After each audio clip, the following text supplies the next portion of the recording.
দৌলদিয়ার ওই বাসডুবির ঘটনার মধ্যে একটা বাচ্চা দেখছেন আপনারা, মা মা মা বলে চিল্লায় আর বলতে লাগলো, মা তুমি আমার এতিম করে কোথায় গিয়েছো? ও মা তুমি আর তোমাকে নিয়ে আমি তো ঢাকায় রওনা হয়েছি। যখন বাসটা নদীর মধ্যে পড়ে গেল, ওই জায়গার মধ্যে মা একটা বারো নিজের জীবনের কথা মা চিন্তা করলো না। মা ওই রেলিং এর ভিতর দিয়ে নিজের সন্তানটাকে মা বের করে দিল। মায়ের মনের মধ্যে চিন্তা, আমার পোলাটা একটু বাইচা যাক, আমার পোলাটা সাঁতার যেহেতু কাটতে পারে, ও সাঁতার কেটে একটু পারে যেতে পারবে, সবাই তারে দৌড়াদৌড়ি করে উপরে উঠাবে। মার মনের মধ্যে চিন্তা নিয়ে রেলিং দিয়ে নিজের সন্তানটাকে বের করে দিল। মায়ের কোনো খবর নাই। যখন সন্তানটা আইলো, সন্তানটা চোখের পানি ফালায় ফালায় কান্না করে আর সবাইরে বলে, সাংবাদিক ভাইয়েরা একটু বাসের দিকে দেখো না, আমার মায়ের একটু উদ্ধার করা যায় কিনা, কারণ আমি মায়ের সারা জমিনের মধ্যে কেমনে থাকবো। আমি মায়ের সঙ্গে রওনা হলাম, ঢাকায় যাব, কিন্তু যাওয়ার পথে আমি তো বেঁচে গেলাম, আমার মা তো বেঁচে নাই, আমার মা তো জমিন থেকে বিদায় নিয়ে মনে হয় চলেই গেল। এই দৌলদিয়ার ঘটনা তোমার আমারে স্মরণ করে দেয় মরণ। তোমার আমার কি পরিমাণে কাছে আমার আল্লাহ অসহায় বানাইতে দেরি করে না। হঠাৎ করে আমি দুনিয়া আসি, আবার তো আমি চাইলেই হঠাৎ করে আমার আল্লাহ চাইলে আমি গরিব হয়ে যাব। এই জন্য এই চিন্তা নিয়ে তাকাব্বুরি করা যাবে না, বাহাদুরিও করা যাবে না, কারণ মরণ চিরন্তন সত্য ব্যাপার। তবে কোন জায়গায় হব আমি আপনি জানি না, যেহেতু জানি না তাহলে আমার আপনার দ্বারা জীবনে কোনোদিন তাকাব্বুরি আর অহংকারী মানায় না। দেখেন রবের কি খেলা। ভিতরের সামনের 2 সিটে উনি আর ওনার ছেলে বসছে, আর পেছনে ওনার মেয়ে আর ওয়াইফ বসছে। তো ছেলেও নেমে গেছে, তারপরে উনিও নেমে গেছে, এমনকি তার স্ত্রীকে পর্যন্ত নামাইতে পারছে। খালি ওই বাসের মধ্যে ছিল তার কন্যাটা, বয়স মাত্র 13। কিন্তু আরো অবাক হবেন, তার সিনার মধ্যে ছিল 18 পারা কোরআন।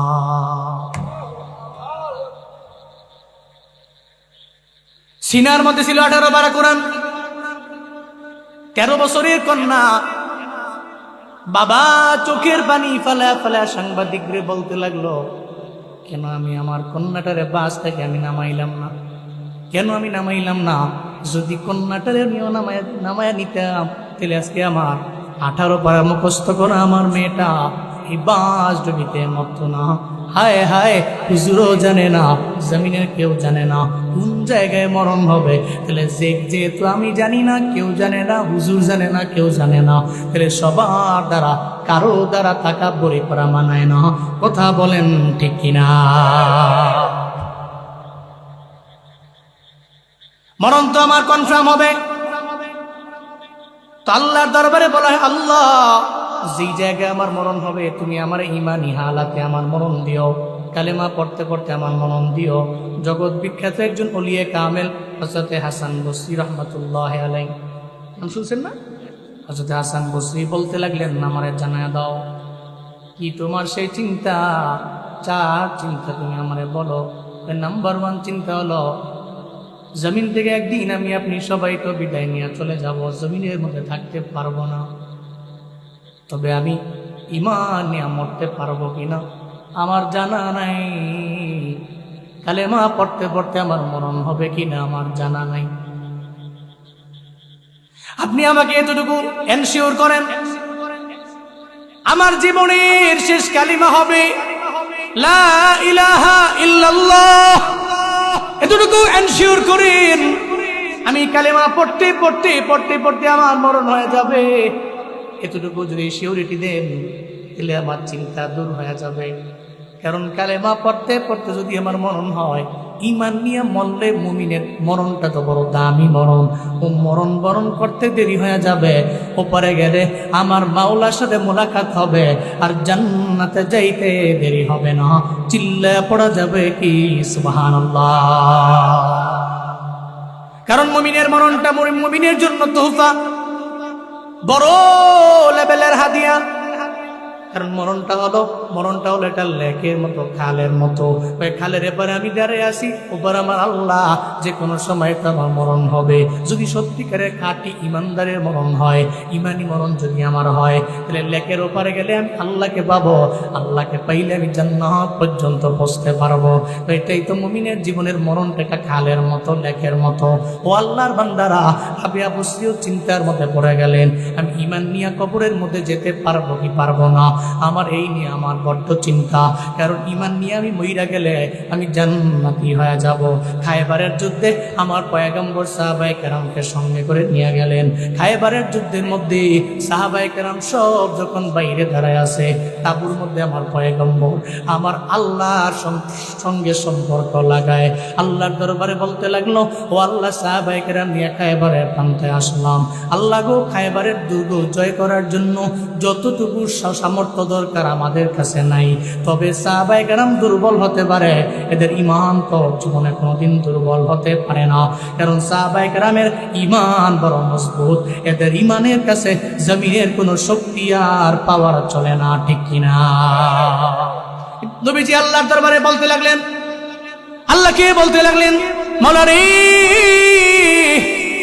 আমি জানি আমার সাহাবায়ে কেরামদের এবিলিটি নেই, আমি জানি সামর্থ্য নেই, তবে এতটুকু জানি আমার সাহাবায়ে কেরামের ঈমান বড় মজবুত আছে। সাহাবায়ে কেরাম যখন তাঁবুর বাইরে দাঁড়ায় আছেন, আমার পয়গম্বর তাঁবুর মধ্যে একা একা আমার আল্লাহর সাথে সম্পর্ক লাগায়। ওই মুহূর্তে একটা ইহুদি আসলেন। আপনাদের একজন লিডার আছে, যে লিডারের ব্যাপারে আমরা শুনি, ওই নেতার সঙ্গে কি আমি সাক্ষাৎ করতে পারবো নাকি? ওই কেন পারবা না?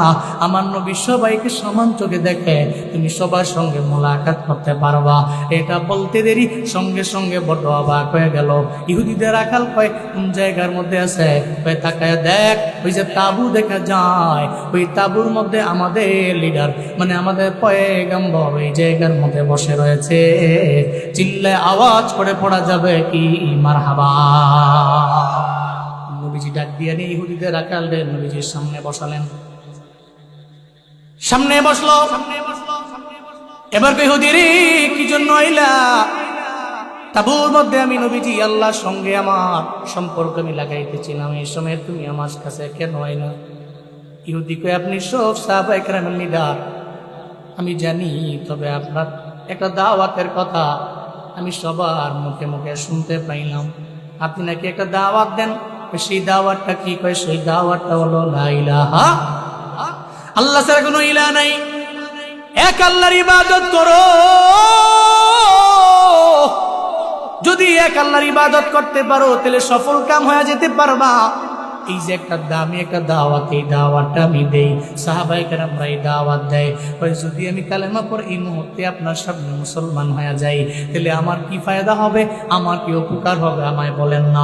আল্লাহর নবীজি বলে দিলেন, ইহুদিদের রাখাল, তুমি যদি কালেমা পড়ে মুসলমান হয়ে যাও, তাহলে তুমি হয়ে যাবে একজন ইমানদার। আর ইমানদারদের জন্য পুরস্কারের ব্যাপারে আমার আল্লাহ তো কোরআনের মধ্যে জানায় দিল, ইন্নাল্লাযীনা আমানু ওয়া وعملوا الصالحات كانت لهم جنات الفردوس نزلا। চিল্লায় পড়েন আল্লাহু আকবার। আল্লাহ জানায় দিয়েছে, দুইটা শর্ত তুমি মেনে নাও। নাম্বার 1, ঈমান। ঈমানটাকে মজবুত করে তুমি আগায় যাও, ঈমানের পরে নেক আমল করো।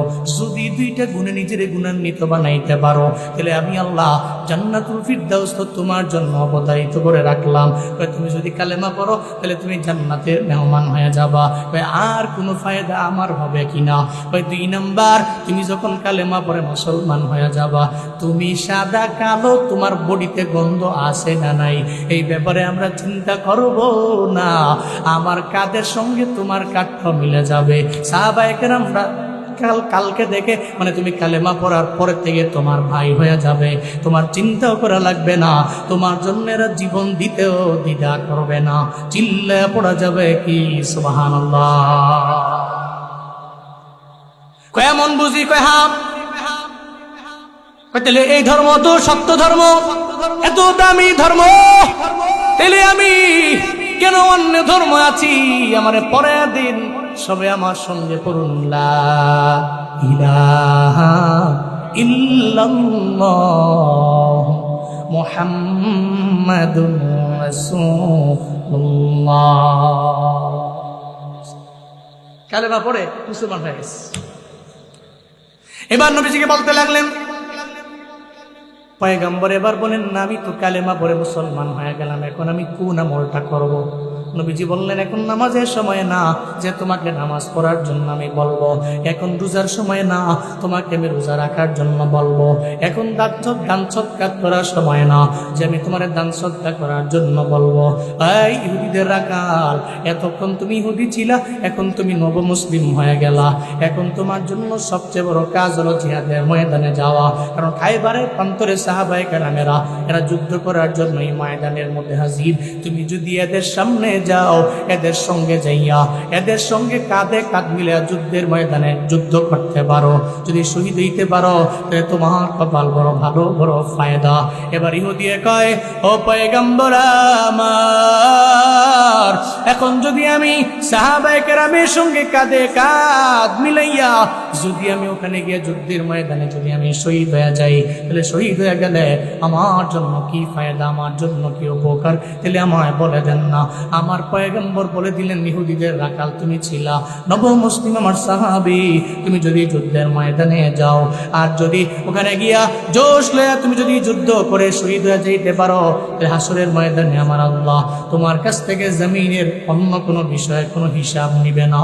কারণ হাসরের ময়দানে আল্লাহ শহীদরে ডাকবে, এই শহীদরা আমার কাছে আসো।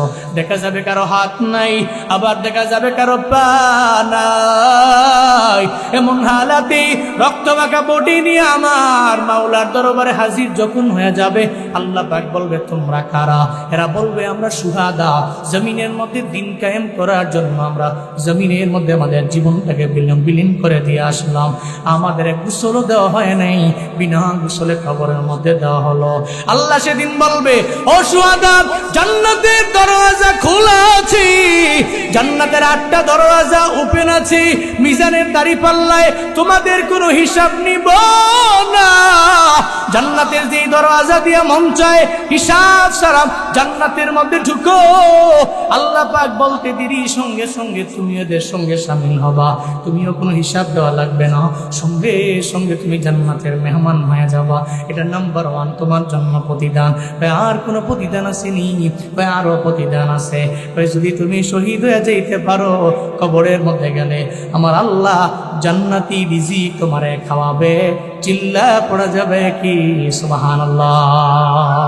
বাল হুম ইউরযাকুন, এরা তো ওখানে জীবিত, আল্লাহর পক্ষ থেকে এরা রিজিক প্রাপ্ত। সুবহানাল্লাহ। কয় তোমার এই ফায়দাগুলো হবে। ইহুদিদের রাখাল তো মুসলিম হয়ে এখন তো চিন্তা করতেছে, তাহলে আমি যুদ্ধের ময়দানে যাবো, জোশ নিয়ে যুদ্ধ করবো, তো শহীদ হয়ে যাব, আর শহীদ হয়ে গেলে বেলা হিসাব আমি রবের জান্নাতে চলে যাব। নবীজিকে বললেন, আমাকে পারমিশন দিন, আমি এই মুহূর্তে যাইবার চাই। না দাঁড়াও, কাজ আছে। কি কাজ আছে? তুমি এখানে আসার সময় তোমার সঙ্গে ম্যাশ ছিল, বকরি ছিল, এগুলা কার? তোমার? না, আমি তো এগুলো রাখি, আমি রাখাল। এদের মালিককে? এর মালিক হচ্ছে ইহুদ। মনে রেখো, এটা বান্দার হক। এটা কি? এটা কি? বান্দার হক। এটা মারাত্মক আগুন।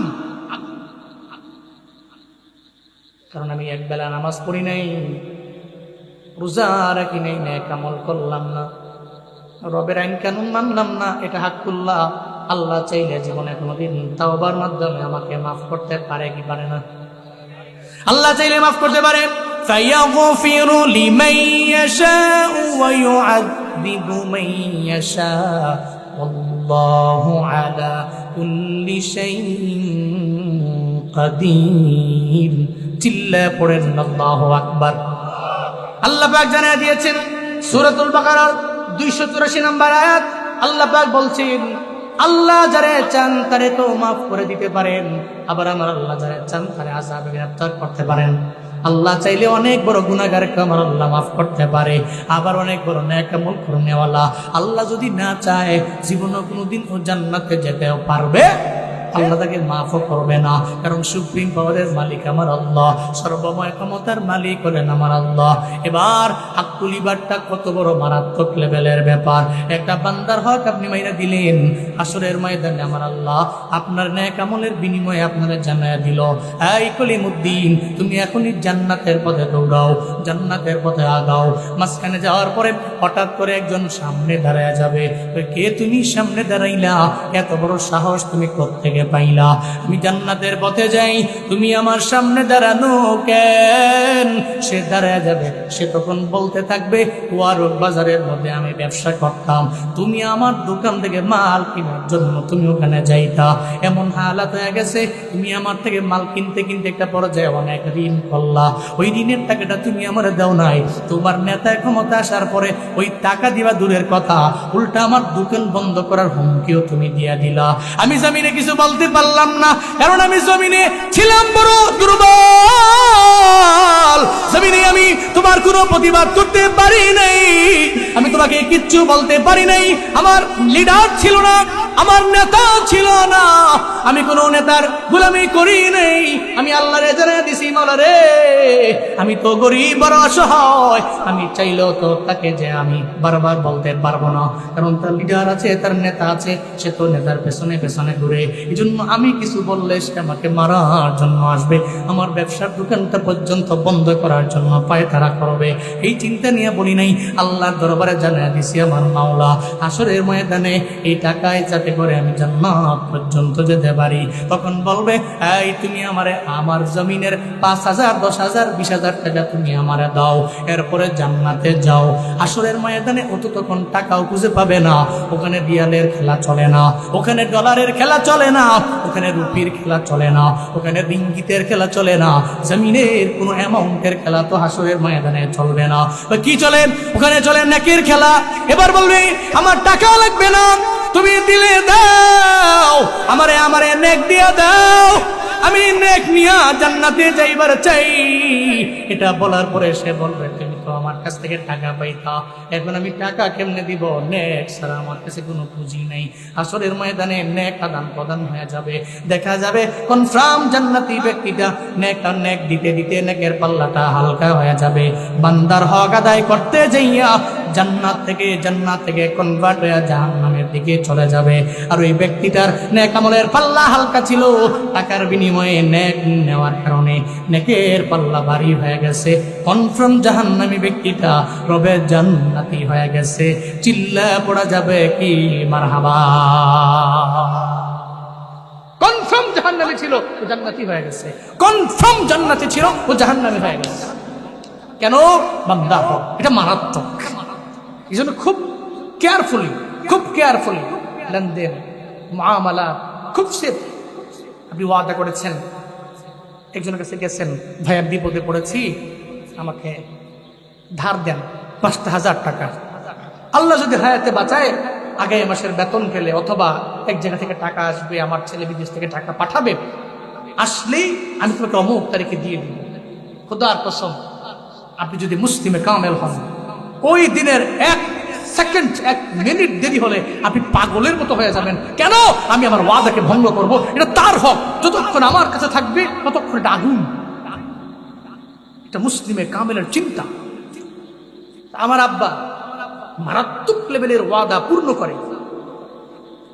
মাঝে মাঝে আমরা নিজেরই অবাক হয়ে যাই, বলি যে ওনাকে তো 1-2 দিন পরে দিলেও হয়, যেহেতু উনিও বলে নাই, অসুবিধা নাই তো, আমাদের কাছের মানুষও, কোনো টেনশন নাই, দিয়েন, অথবা আমরা আসি তো। উনি বলেছেন না, আমি ওনার কাছে ওয়াদা করছি, ওয়াদাই। ওনার 3 ভাইয়ের বাড়িতে উনি ঈদের পরে দাওয়াত নেয়, ঈদুল ফিতরের পরে, ঈদুল আজহার পরে ভাগ করে নেয়। হয়তো দুই ভাইয়ের বাড়ি ঈদুল ফিতরে পড়ে যায়, আর আরেক ভাইয়ের বাড়ি ঈদুল আজহার পড়ে যায়, আবার ঈদুল ফিতরের পরে সমস্ত ভাইদেরকে দাওয়াত দিয়ে উনি ওনার বাড়িতে নিয়ে আসে। এটা ওনারা হচ্ছে এভাবে উনি খুব স্বাচ্ছন্দ্য বোধ করেন, সমস্ত আত্মীয় স্বজনরা একসাথে হন। তো উনি যখন দাওয়াত নেন, ঠিক আছে আমি দাওয়াত দিয়েছি, কি শর্ত কি? টাইমিং সবসময় বলে আমাদেরকে টাইমিং। আমি বলছি যে 12টা উনি গিয়ে থাকবো, আমি বলছি এটা 12টায় গিয়ে এদের বাড়িতে আমি থাকবো, 12টার 1 মিনিট দেরি হতে পারে না। যদি 12টার 1 মিনিট দেরি হয় তাহলে আমি একা যাবো, তোমরা সবাই পরে আইবা, লাস্টে আইবা, তবে একদিন কথা বলবো না। ওয়াদা, এটা মুমিনের ওয়াদা, আমানত, এটা মুমিনের আমানত, এটা মারাত্মক। তো আপনার জবানের দাম আছে, মনে রাখবেন। আপনি কিছু কথা বলছেন, এটার দাম আছে, আপনার আমানতের এটার দাম আছে। আপনার ব্যাকগ্রাউন্ডে যে নবীজি সাল্লাল্লাহু আলাইহি ওয়াসাল্লাম, আপনার নবীজি, যে লিডার আপনার, যে নেতা আপনার, যে সাইয়্যিদ আপনার, ওনার পুরা জিন্দেগিতে কোনো খেয়ানত নেই, ওনার পুরা জিন্দেগিতে ওয়াদা করে, ওয়াদার খিলাফ নাই। আপনি কেন করবেন? আল্লাহ আমাদের সব ভাইকে বান্দার হকের ব্যাপারে, ওয়াদার ব্যাপারে, আমানতের ব্যাপারে সুচ্চার হওয়ার তৌফিক দান করেন। সকলে পড়েন আমিন। ইটস সেনসিটিভ, এই জন্য বললাম। তো নবীজি বললেন, তুমি যাও, তুমি গিয়ে এগুলা দিয়ে আসো। সমস্ত ম্যাচ বকরিগুলা নিয়ে দিয়া হ্যান্ডওভার করে চলে আসছে। বলতে, নবীজি এখন তো যেতে পারি? হ্যাঁ, এখন যেতে পারে। যুদ্ধের ময়দানে জোশ নিয়ে উনি রওনা হয়ে চলে গেলেন। ওখানে গিয়া যুদ্ধ করতে করতে একটা পর্যায়ে উনি জমিন থেকে বিদায় নিয়ে চলে গেলেন। যুদ্ধ শেষ হয়ে গেল। সাহাবায়ে কেরাম দেখতেছেন ইহুদিরা এই লাশ নেয় না, সাহাবায়ে কেরাম ওই লাশ চিনে না, কোনোদিন দেখে নাই। কোত্থেকে আসলো? এই লোকের বডি তো জীবনে কোনোদিন দেখলাম না, চেহারাও কোনোদিন দেখলাম না। সাহাবায়ে কেরাম দৌড়ে আমার পয়গম্বরের দরবারে গেলেন। যে কয়, পয়গম্বর, এমন একটা লোক ওই জায়গার মধ্যে শহীদ হয়ে গেল, ওনারে আমি জীবনে কোনোদিন আমরা দেখলাম না। শুধু তাই না, ওনারা যে দেখছি এমন না, জীবনে কোনোদিন দেখলামও না, আবার ইহুদিরাও নেয় না। এখন কি করতে পারি আমায় বলেন না। এটা বলার পরে সঙ্গে সঙ্গে, এটা বলার পরে সঙ্গে সঙ্গে সাহাবায়ে কেরামদের নবীজি জবাব দিয়ে দিল। নবীজি বলে দিলেন, দেখো এমন একটা লাশ এই জায়গার মধ্যে আছে, তার নামের পাশে লেগে গেছে শহীদ। তার চেহারার দিকে তাকায় দেখো না, জীবনে কোনোদিন নেক ওয়াক্ত নামাজও পড়লো না, জীবনে কোনোদিন একটা রোজাও রাখলো না, জীবনে কোনোদিন কোনো নেক আমলও করলো না, দান সদকাও করলো না, যাকাতও দিল না, কিছুই করলো না। বরং তাকায় দেখো না, এই ব্যক্তিটা কালেমা পড়ার পরে শহীদ হয়ে গেল, কালেমার সাথে এই ব্যক্তিটার মরণ হয়ে গেল। এই ব্যক্তিটা বেলা হিসাব মাওলার জান্নাতি। চিল্লায় পড়া যাবে কি আল্লাহু আকবার। কালেমা পড়ছে, যুদ্ধের ময়দানে গেছে, ওখানে গিয়া শহীদ হয়ে গেছে, বেলা হিসাবে লোকটা জান্নাতি। দেখো তোমরা অবাক না? আমরা অবাক। নামাজ পড়ে নাই, রোজা রাখে নাই, কোনো আমল করে নাই। আরে কি খুশ নসিব, কালেমা পড়লো, ঈমান আনলো, শহীদ হলো, তো বেলা হিসাব জান্নাতি হয়ে গেল। আল্লাহু আকবার। এবং খুশ নসিব কার আছে? রাবেয়া বস্তির তো এই চিন্তা, রাবেয়া বস্তির চিন্তা এটাই। এভাবে কালেমা পড়তে পড়তে ইমানের সঙ্গে আমার মরণ হবে কিনা এ ব্যাপারে বলেন না। হাসান বসরি রহমতুল্লাহ আলাইহি বলেন, নিজেরই দিল নাই, নিজেরই কি নাই, নিজেই যে কালেমা পড়তে পড়তে মুসলমান হব কিনা, মুসলমান হইয়া একেবারে মুসলিম কামেল থাকা অবস্থায় আমার মরণ হবে কিনা, এই চিন্তা নিয়ে আমি নিজেই তো বুঝতেছি না কি করব। আমি তোমার ব্যাপারে কি গ্যারান্টি দিব? আমার দেশে এমন কিছু পীর আছে, নিজেকে পীর দাবি করে, মূলত সে মানুষকে জান্নাতের পথে নেয় না, জাহান্নামের পথে পথ প্রদর্শন করে। আবার বলে দেয়, এমন কথা বলে, চিন্তা করো কেন? তুমি এমন এক বাবার মুরিদ হয়েছ, এমন এক পীরের মুরিদ হয়েছ, নামাজ লাগবে না, কিছুই লাগবে না, খালি মুরিদ হও, দেখবা সে তোমাকে হাসরের ময়দানে সুপারিশ করে জান্নাত পর্যন্ত নিয়ে যাবে। নাউজুবিল্লাহ, জোরে পড়বেন না। জগৎ বিখ্যাত ওলিয়ে কামেলরা একজন এই কথা বলতে পারে নাই, তোমার মতো ভণ্ড পীর নিজেরই নামাজের খবর নাই, নিজেরই আমলের খবর নাই, তুমি নিজে জান্নাতি হতে পারবা কিনা এ ব্যাপারে গ্যারান্টি নাই, আরো 10 জন মিলে জান্নাতে যাবে। বলে কি? নাউজুবিল্লাহ। হাসান বসরি রাহমাতুল্লাহ আলাইহি নাম্বার 1 প্রশ্নের জবাব দিতে পারলেন না, টেনশন দূর হইল না। নাম্বার 1, 4টা প্রশ্ন, 4টা সওয়াল, মনে আছে তো? 4টা টেনশন ব্রেনের মধ্যে আছে। নাম্বার 1 গেল। নাম্বার 2 নম্বরে বলতে লাগলেন, উস্তাদ হাসান বসরি, আপনি আমাকে বিবাহ বন্ধনে আবদ্ধ করার জন্য অফার করলেন। জমিনের মধ্যে আমার চিন্তা হইল 4টা। 1 নম্বর চিন্তা, ইমানি মরণ হবে কিনা। 2 নম্বর, জমিনের মধ্যে আমার সবচেয়ে বড় চিন্তা হইল, জমিনের মধ্যে আমার সবচেয়ে বড় চিন্তা হইল এই জমিনে আমরা কেউ থাকতে পারবো না। যেদিন জমিন থেকে বিদায় নিয়ে চলে যাব, কবরের মধ্যে যাওয়ার পরে মুনকার নাকির আমাদের কবরের ভিতরে আসবে, আমাদের বসাইয়া তিনটা সওয়াল করবে। মান রাব্বুক ওয়া মা দীনুক ওয়া মান হাযার রাজুলুল্লাযী বুইসা ফীকুম। সওয়াল করবে কয়টা? মান রাব্বুকা, রবের পরিচয় দাও। ওয়া মা দীনুক, ধর্মের পরিচয় দাও। ওয়া মান হাযার রাজুলুল্লাযী বুইসা ফীকুম, আমার পয়গম্বরের পরিচয় দেওয়ার জন্য যখন তিনটা সওয়াল করবে, ওই তিনটা সওয়ালের জবাব দিতে পারবো কি পারবো না, এই ব্যাপারে আমার একটু চিন্তা মুক্ত করতে পারবেন কিনা।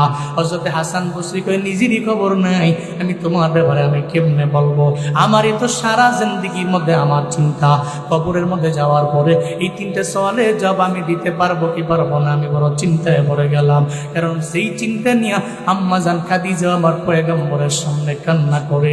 আম্মাজান খাদিজা আমার নবীজির দুঃখের দিনের বিবি, এরপরেও আম্মাজান খাদিজা ইন্তেকালের আগে চোখ দিয়ে গড়ায় গড়ায় পানি পড়ে, উনি হুজরাখানার মধ্যে চোখের পানি ফেলায় ফেলায় কান্না করছেন। আমার নবীজি গেলেন, যা বলতে লাগলেন, খাদিজা তুমি আমার দুঃখের দিনের স্ত্রী, তুমি কেন কান্দো? কয় জমিনে থাকতে পারবো না, আমার শরীর বলে হয়তো জমিন থেকে আমি বিদায় নিয়ে চলে যাব, তবে আমার ভয় হয় কবরের মধ্যে আমি একা একা কেমনে থাকবো, আমার ভয় হয় কবরের মধ্যে আমি একা একা কেমনে সময় কাটাবো, এই চিন্তা নিয়ে আমার ঘুম আসে না। চোখ দিয়া গড়ে গড়ে পানি পড়ে আমার মায়ার নবী বলতে লাগলেন, তুমি কি বলবা, কি বলবা তুমি আমার জানা দাও, তুমি যা বলবা আমি তাই মানার চেষ্টা করবো। এরপরও খাদিজা তোমার চোখ দিয়া গড়ে গড়ে পানি পড়বে, এটা আমি নবীজি জীবনে কোনোদিন মাইনা নিতে পারবো না। আম্মাজান খাদিজা আমার পয়গাম্বরের দরবারে আবদার জানাইল, ও পয়গাম্বর আমার, ও স্বামী আমার, যেদিন জমিন থেকে আমি বিদায় নিয়ে চলে যাব, জমিন থেকে বিদায় নিয়ে চলে যাব, আমার নাম্বার 1 শর্ত হলো ওই জমিনের সমস্ত মানুষদের বাজার থেকে কাপড় কিনা, বাজার থেকে সাদা কাপড় কিনা, কাপড়ের কাপড় পরায়, আমার এই বাজার থেকে কাপড় কিনা, ওই কাপড় দিয়ে আমার কাপড়ের কাপড় পরাইয়েন না। আমার বিদায় নেওয়ার পরে আপনার গা মুবারকের একটা জুব্বা মুবারক আপনি খুইলা দিয়েন, ওই জুব্বা মুবারক দিয়া আমার সুন্দর করে কাপড় দিয়া কাপড় পরাইয়া এরপরে কবরে নিয়েন, চিল্লা পড়া যাবে কি মারহাবা। এটা বরকতি জুব্বা, তো এই জুব্বা মুবারক দিয়ে যদি আমার কাপড়, এই কাপড় মুবারক দিয়ে যদি আমার কাফন দেন, তো এই কাফন নিয়ে আমি কবরে গেলে অন্তত পক্ষে কোনো গজবের ফেরেশতা আমার কবরে আসতে পারবে না। সুবহানাল্লাহ জোরে বলবেন না? এটা আমার নাম্বার 1 আবদার। নবীজি আমার 2 নাম্বার আবদার হলো, আমি জমিনে থাকতে পারবো না, বিদায় নিয়ে আমি চলে যাব, কবরে চলে যাব। ওই কবরে যেদিন আমি যাব, অন্য কোনো ব্যক্তি দিয়ে আমার লাশ কবরের মধ্যে নামাবেন না। আমার কবরে গিয়ে আপনি দাঁড়াবেন, আপনার দেহ মুবারকের পা মুবারক যখন আমার কবরের মধ্যে পড়বে, যে কবরে আমার নবীজি এবং নবীজির পা মুবারক যে কবরের মধ্যে পড়লো, তাহলে ওই কবর বড় দামি হয়ে যাবে। ওই কবরের মধ্যে গজবের ফেরেশতারা গজব দেওয়ার জন্য আসতে পারবে না।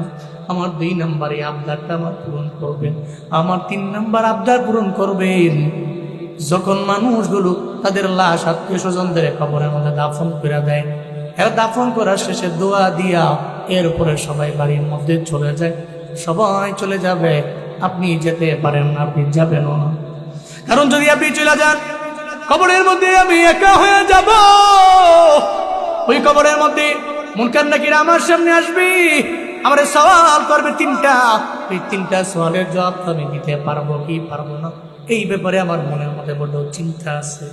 পয়গম্বর আপনি জায়গার মধ্যে দাঁড়াইয়া যখন 3টা সওয়াল করবে আমার পক্ষ হইয়া, এই 3টা সওয়ালের জবাব আগে দিবেন, এরপরে আপনি বাড়ি যাবেন। বলেন আমার আবদার রাখবেন কিনা? চিল্লা আওয়াজ করে পড়েন একবার মারহাবা। কয়টা আবদার? 3টা আবদার। ইন্তেকালের আগে 3টা আবদার আপনি মানবেন কিনা? তাহলে আমার চোখের পানি বন্ধ হয়ে যাবে। সুবহানাল্লাহ পড়বেন না? তুমি যে বললেন তোমার এই 3টা আবদারই আমি পূরণ করলাম।